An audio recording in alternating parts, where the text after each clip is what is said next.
Hello friends, स्वागत करता हूं मैं आपका आपके अपने चैनल पेंटिंग विद ज्ञान पे। और मैं हूं आपका दोस्त ज्ञान प्रकाश मिश्रा। तो दोस्तों, मधुबनी पेंटिंग की आज हमारी 35 क्लास होने वाली है और इसमें सीखेंगे हम एक थीम बनाना। थीम उसे कहते हैं फ्रेंड जिसमें कोई स्टोरी से रिलेटेड हम कोई पेंटिंग बनाते हैं, उसको हम थीम वाली पेंटिंग कहते हैं। तो चलिए वीडियो को स्टार्ट करते हैं, लेकिन उससे पहले अगर मेरी वीडियो आपको पसंद आ रही है तो हमारी वीडियो को लाइक करें, चैनल को सब्सक्राइब करें, शेयर करें और कमेंट करें और बेल आइकॉन को ऑन कर दें, जिससे कि आपको नोटिफिकेशन मिलता रहेगा हमारे वीडियो का और आप उसे देख सकते हैं। तो चलिए स्टार्ट करते हैं। तो ये देखिए फ्रेंड, पहले मैंने हैंडमेड पेपर लिया है और इसका साइज जो है 22/16 है और इस पे हम इस पेंटिंग को बनाएंगे। और पेंसिल से देखिए थोड़ा सा ड्रॉ कर लिया है मैंने मेन लाइन जो है। उसके बाद इसमें आगे हम कलर से बनाएंगे। हमारा ग्राफ बना हुआ है, यहाँ से स्टार्ट करेंगे और पूरे में आउटलाइन हम पहले ब्रश से करेंगे।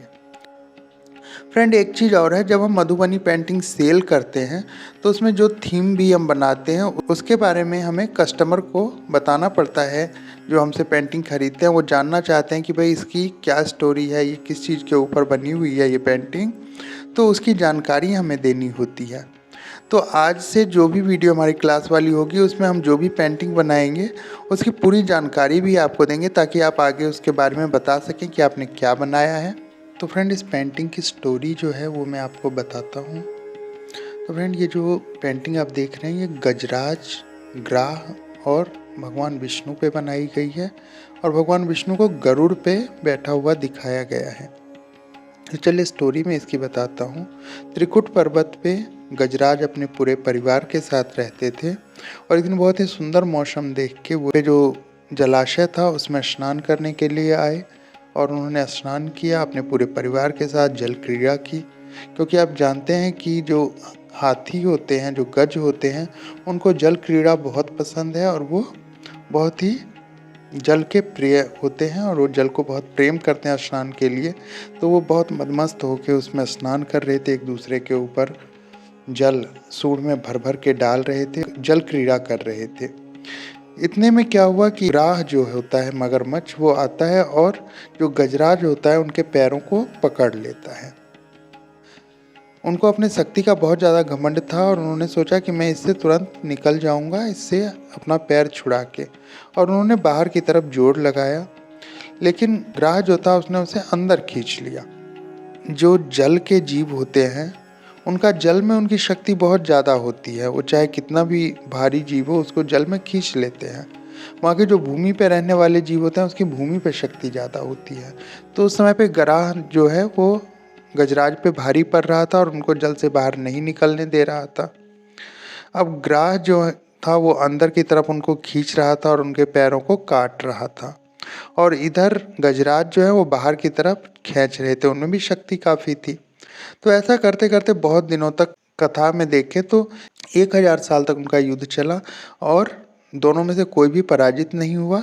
दोनों ने काफ़ी परिश्रम किया, लेकिन अब जो है गजराज पानी में रहने के कारण उनको कोई भोजन नहीं मिल रहा था, कोई पानी नहीं मिल रहा था, तो वो काफ़ी कमज़ोर हो गए थे। उन्होंने देखा कि हमारे जो परिवारजन हैं वो अब कोई भी यहाँ पे नहीं है, सब हमें छोड़ के चले गए हैं।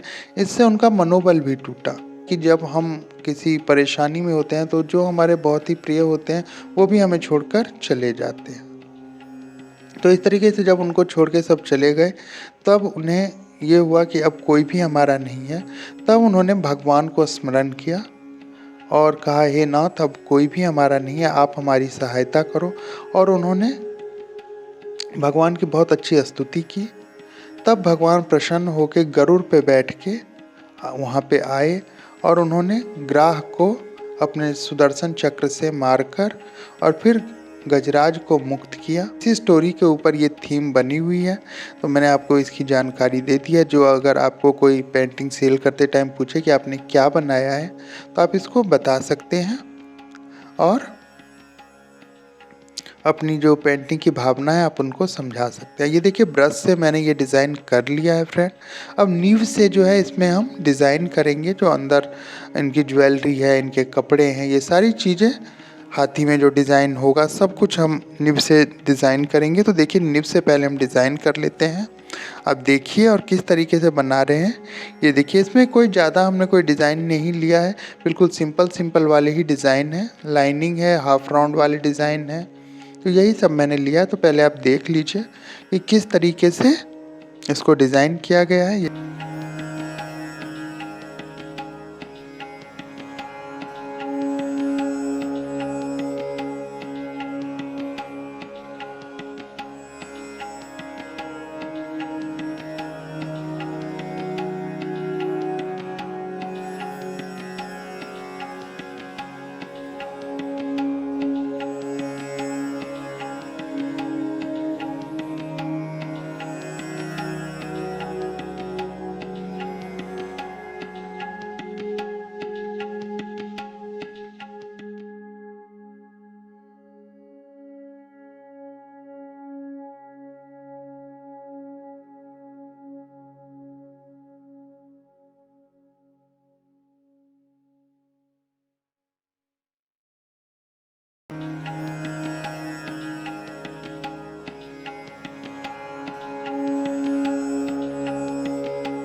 ये देखिए हमारा डिज़ाइन भी इसमें हो चुका है।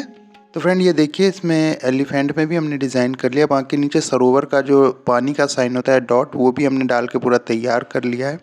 अब ये साइड में जो है काफ़ी खाली स्पेस है, तो इसमें जो है कमल के फूल और उसकी बेल हम बना लेते हैं, तो देखने में काफ़ी अच्छा लगेगा। तो इसको कर लेते हैं पहले।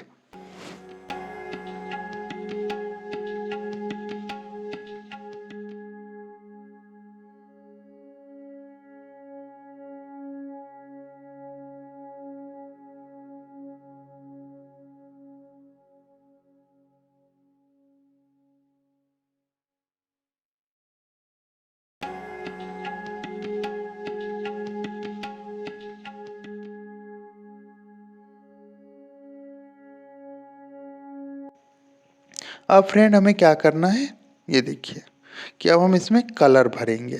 जी हाँ, कलर देख लीजिए कि कौन कौन से कलर मैं ले रहा हूँ, वो बता देता हूँ आपको। इसमें मैंने एलिफेंट की पूरी बॉडी में जो है फ्रेंड ग्रे कलर लिया है। ग्रे कलर से इसको बनाएंगे, बाकी डिज़ाइनिंग में और कलर डालेंगे।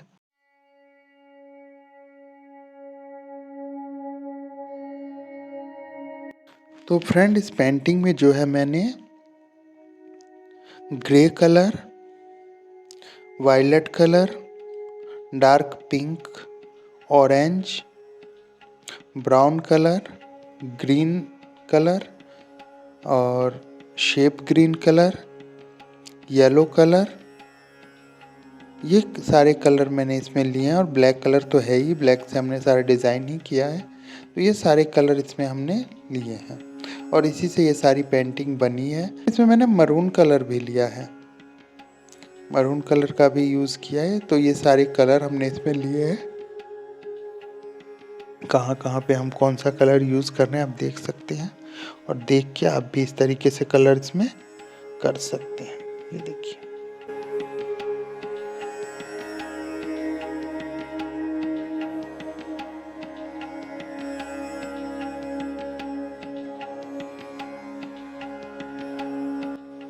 इस तरीके से।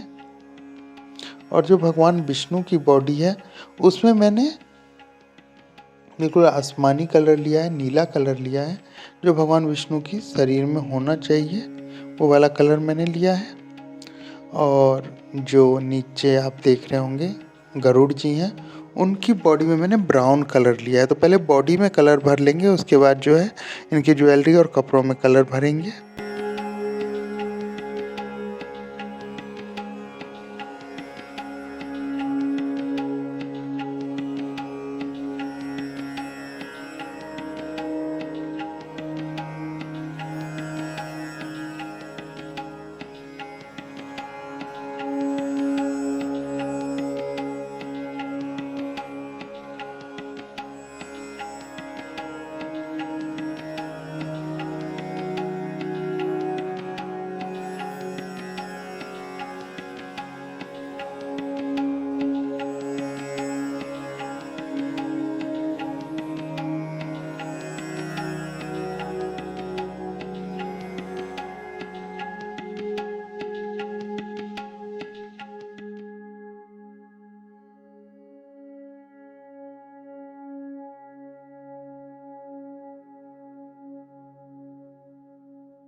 और नीचे जो ग्राह का शरीर है मगरमच्छ जो है उसमें मैंने मरून कलर लिया है।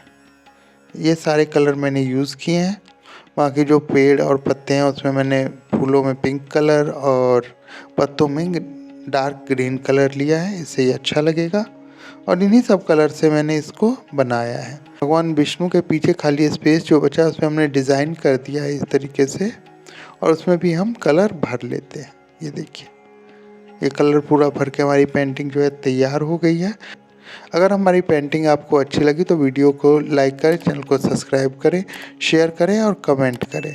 अगर आप मधुबनी पेंटिंग की ऑनलाइन क्लास लेना चाहते हैं तो आप हमसे जुड़ सकते हैं। डिस्क्रिप्शन में मैंने अपना नंबर दे दिया है, तो आप उसको देख के हमसे जुड़ सकते हैं और मधुबनी पेंटिंग सीख सकते। और जुड़े रहें हमारे साथ मधुबनी पेंटिंग सीखने के लिए। धन्यवाद।